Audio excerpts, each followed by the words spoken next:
95% of who we are by the time we're 35 years old is a memorized set of behaviors, emotional reactions, unconscious habits, hardwired attitudes, beliefs, and perceptions that function like a computer program.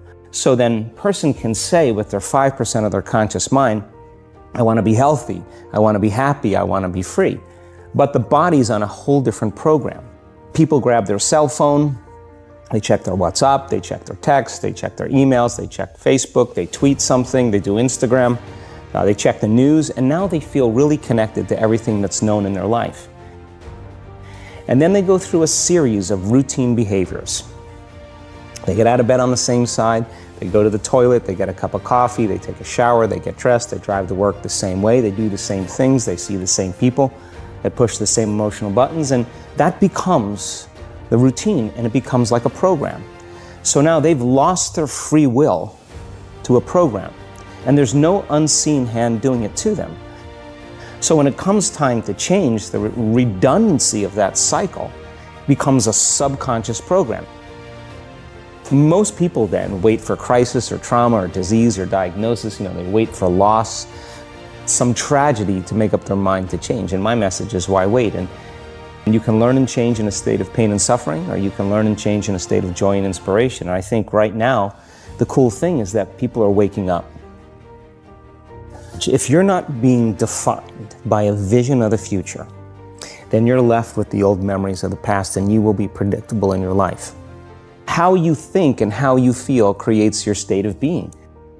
By closing your eyes and mentally rehearsing some action, if you're truly present, the brain does not know the difference between what you're imaging and what you're experiencing. So then you begin to install the neurological hardware in your brain to look like the event has already occurred. Now, your brain is no longer a record of the past. Now it's a map to the future. And if you keep doing it, priming it that way, the hardware becomes a software program. And who knows, you just may start acting like a happy person. And then I think the hardest part is to teach our body emotionally what the future will feel like ahead of the actual experience. The hardest part about change is not making the same choices you did the day before, period. And the moment you decide to make a different choice, get ready, because it's going to feel uncomfortable. So if you think 60 to 70,000 thoughts in one day, and we do, and 90% of those thoughts are the same thoughts as the day before, and you believe that your thoughts have something to do with your destiny, your life's not going to change very much, because the same thought leads to the same choice leads to the same behavior creates the same experience, and the same experience produces the same emotion. A habit is a redundant set of automatic, unconscious thoughts, behaviors, and emotions that's acquired through repetition. So if you think about it, people wake up in the morning, they begin to think about their problems. Those problems are circuits of memories in the brain. Each one of those memories are connected to people and things at certain times and places. And if the brain is a record of the past, the moment they start their day, they're already thinking in the past. Each one of those memories has an emotion. Emotions are the end product of past experiences. So the moment they recall those memories of their problems, they all of a sudden feel unhappy, they feel sad, they feel pain. Now, how you think and how you feel creates your state of being. So the person's entire state of being when they start their day is in the past. So what does that mean? The familiar past will sooner or later be predictable future. By very definition of emotions, you're thinking in the past. And for the most part, you're going to keep creating the same life. I think that the bigger thing is that we keep firing and wiring those circuits. They become more hardwired. So you have a thought and then the program runs.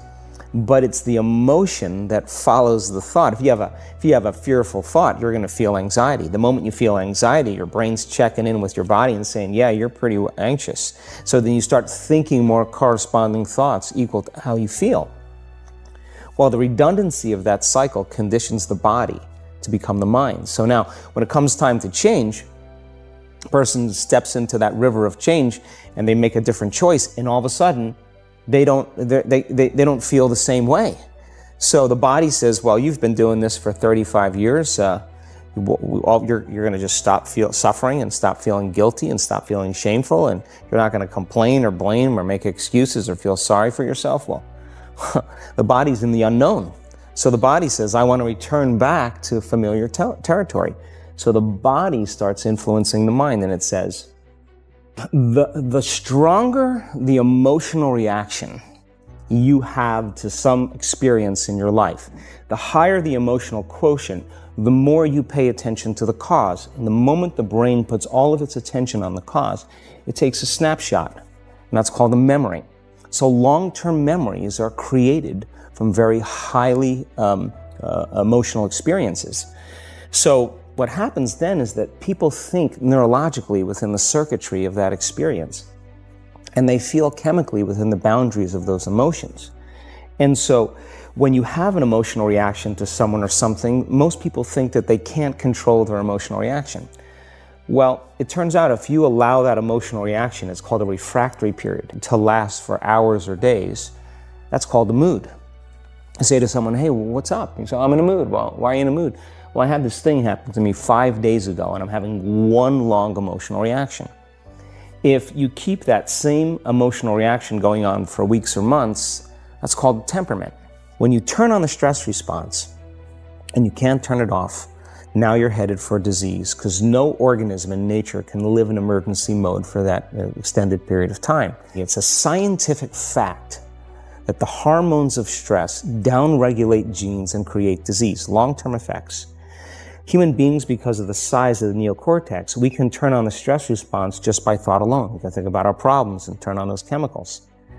That means then our thoughts could make us sick. So if it's possible that our thoughts could make us sick, is it possible then our thoughts could make us well? And the answer is absolutely yes.